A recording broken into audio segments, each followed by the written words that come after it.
पिछले कुछ दिनों से मणिपुर में हिंसा की आग इस कदर बढ़ गई है कि वहां अब केंद्र सरकार को आर्मी भेजनी पड़ी। सेना ने आज फ्लैग मार्च किया है। राज्य में अगले 5 दिनों के लिए मोबाइल इंटरनेट पर रोक लगा दी गई है और उपद्रवियों को देखते ही गोली मारने के आदेश देने पड़े। The Manipur government issued shoot at sight orders last night. लेकिन अचानक ऐसा क्या हुआ कि मणिपुर इस कदर जल उठा और हजारों लोग सड़कों पर उतरने को मजबूर हो गए। दोस्तों, मणिपुर जिसे नॉर्थ ईस्ट का गहना भी कहा जाता है, उसमें हिंसा का इतिहास काफी लंबा है और इसका केवल एक कारण नहीं है, बल्कि यहाँ जियोग्राफिकली, इकोनॉमिकली और पॉलिटिकली कई सारे ऐसे कारण हैं जिसकी वजह से यहाँ हिंसा होती रहती है। मणिपुर राज्य में 16 जिले हैं और इस राज्य में 90% पहाड़ी इलाका है और 10% उपजाऊ जमीन का इलाका है। इस राज्य में 3 प्रमुख समुदाय के लोग रहते हैं, जिसके 53% आबादी मेइती समुदाय के लोगों की है और 40% आबादी कुकी और नागा समुदाय के लोगों की है। मेइती समुदाय के ज्यादातर लोग हिंदू हैं, जबकि कुकी और नागा समुदाय के लोगों को आजादी के बाद से ही आदिवासियों का दर्जा मिला हुआ है और ये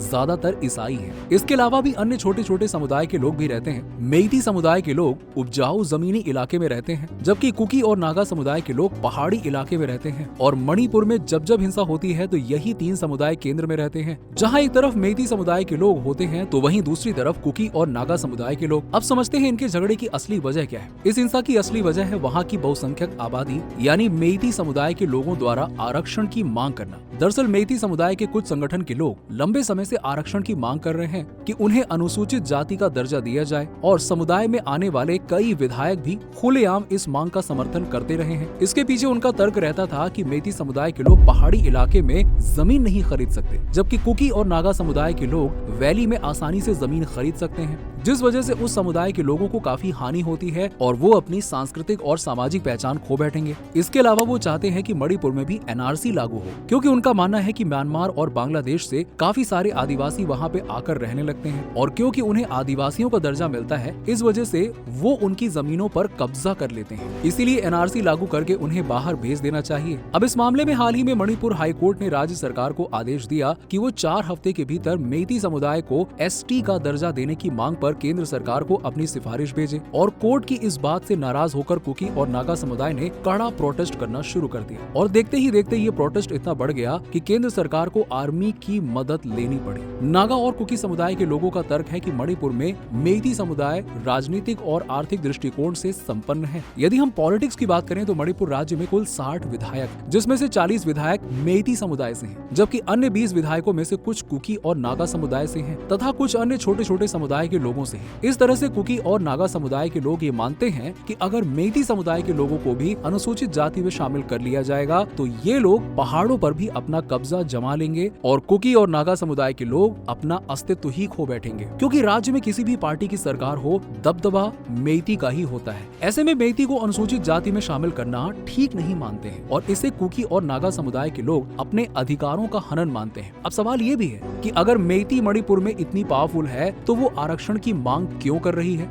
बेशक मेइती बहुसंख्यक हैं और इसके बावजूद उनके अंदर असुरक्षा की भावना है। उनका कहना है कि बड़े पैमाने पर म्यांमार और बांग्लादेश से आने वाले अवैध प्रवासी वहां बस रहे हैं, जिससे ये डर सता रहा है कि उनकी सांस्कृतिक पहचान कहीं खो न जाए। नॉर्थ ईस्ट इंडिया की 1643 किलोमीटर सीमा म्यांमार से लगती है। एक ऑफिशियल रिपोर्ट के अनुसार म्यांमार से करीबन 54,000 शरणार्थी ईस्ट के राज्यों में बसे हुए हैं। इनमें से मणिपुर में 7,800 शरणार्थी हैं। ये तो वो हैं जिन्हें शरणार्थी का दर्जा मिला हुआ है। इसके अलावा भी बड़ी तादाद में म्यांमार और बांग्लादेश से आए अवैध प्रवासी मणिपुर में बसे हुए हैं। मेइती संगठनों का दावा है कि म्यांमार और बांग्लादेश के बड़े पैमाने पर अवैध प्रवासियों की वजह से उन्हें समस्याओं का सामना करना पड़ रहा है और इस हिंसा की दूसरी सबसे बड़ी वजह है गवर्नमेंट लैंड सर्वे। बीजेपी की अगुवाई वाली राज्य सरकार ने रिजर्व्ड फॉरेस्ट यानी कि आरक्षित वन क्षेत्र को आदिवासी ग्रामीणों से खाली कराने का अभियान चला रखा है और इस अभियान के तहत सरकार आरक्षित वनों से लोगों को निकाल रही है, जिसके चलते कुकी और नागा समुदाय के लोगों का कहना है कि सरकार ऐसा करके उन्हें जंगल से बेदखल करना चाहती है, इसीलिए वो इसके विरोध में है और उनकी मांग है कि सरकार 1966 के उस आदेश को रद्द करे जिसमें आदिवासी इलाकों को प्रोटेक्टेड या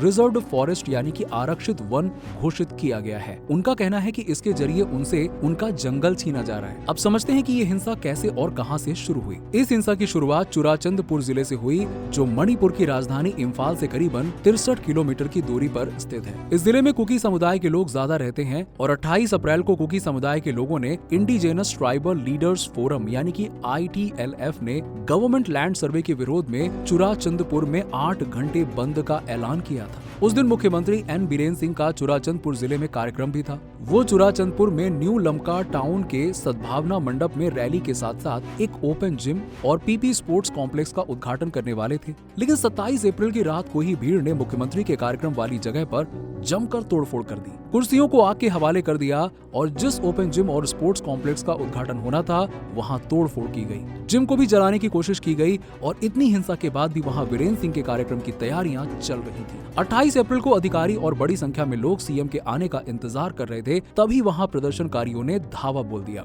हालात इतने बेकाबू हो गए कि पुलिस को प्रदर्शनकारियों को कंट्रोल करने के लिए आंसू गैस के गोले छोड़ने पड़े और वहां इस कदर हिंसा की स्थिति को देखते हुए आखिरकार मुख्यमंत्री N बीरेन सिंह ने चुराचंदपुर का दौरा रद्द कर दिया। 28 अप्रैल को देर रात तक पुलिस और प्रदर्शनकारियों में झड़प होती रही और उसी रात तुईबोंग एरिया में प्रदर्शनकारियों ने फॉरेस्ट रेंज ऑफिस में भी आग लगा दी। 27-28 अप्रैल की हिंसा में मुख्य तौर पर पुलिस और कुकी आदिवासियों के बीच की हिंसा थी, लेकिन 3 मई को इस स्थिति ने जातीय हिंसा का रूप ले लिया। अब इस हिंसा में एक तरफ मेती समुदाय के लोग तो दूसरी तरफ कुकी और नागा समुदाय के लोग हैं, जिसका मुख्य कारण था मेती समुदाय को ST का दर्जा दिए जाने की सिफारिश का फैसला। इस फैसले के खिलाफ कुकी और नागा समुदाय ने 3 मई को राज्य के सभी 10 पहाड़ी इलाकों में ट्राइबल सॉलिडेरिटी मार्च यानी आदिवासी एकता यात्रा निकालने का ऐलान किया और इस मार्च का आयोजन all tribal student union Manipur यानी कि ATSUM ने किया था। लेकिन इस दौरान हिंसा भड़क गई, जिसने देखते ही देखते जातीय संघर्ष का रूप ले लिया और स्थिति इतनी बिगड़ गई कि सरकार को 8 जिलों में मोबाइल इंटरनेट सर्विस बंद करनी पड़ी और राज्य में कर्फ्यू लगाना पड़ा। हालात को काबू में करने के लिए पुलिस के साथ साथ आर्मी और असम राइफल्स को मैदान में उतार दिया गया। उपद्रवियों को देखते ही गोली मारने के आदेश दिए गए। न्यूज एजेंसी PTI की रिपोर्ट के मुताबिक हिंसा में अब तक 54 लोगों की मौत हो चुकी है और इसके अलावा करीबन 100 लोग जख्मी हुए हैं। दोस्तों, ऐसा बताया जा रहा है कि इस हिंसा के बाद राज्य से काफी लोग पलायन कर रहे हैं। एक रिपोर्ट के अनुसार अब तक करीबन 9000 से भी ज्यादा लोग राज्य से पलायन कर चुके हैं और ये वो लोग हैं जो हिंसा नहीं चाहते। दोस्तों, अब ये देखने वाली बात होगी कि केंद्र सरकार इस हिंसा पर और मणिपुर में चली आ रही इन समस्याओं कैसे और कब तक खत्म करेगी और आगे के लिए ऐसी गतिविधियों के लिए क्या कोई नियम कानून बनाए जाएंगे या फिर नहीं। वीडियो पसंद आई हो तो लाइक जरूर करें और अपने दोस्तों के साथ में शेयर करें। ऐसी ही वीडियो के लिए हमारे चैनल को सब्सक्राइब जरूर करें। मिलते हैं आपसे अगले वीडियो में।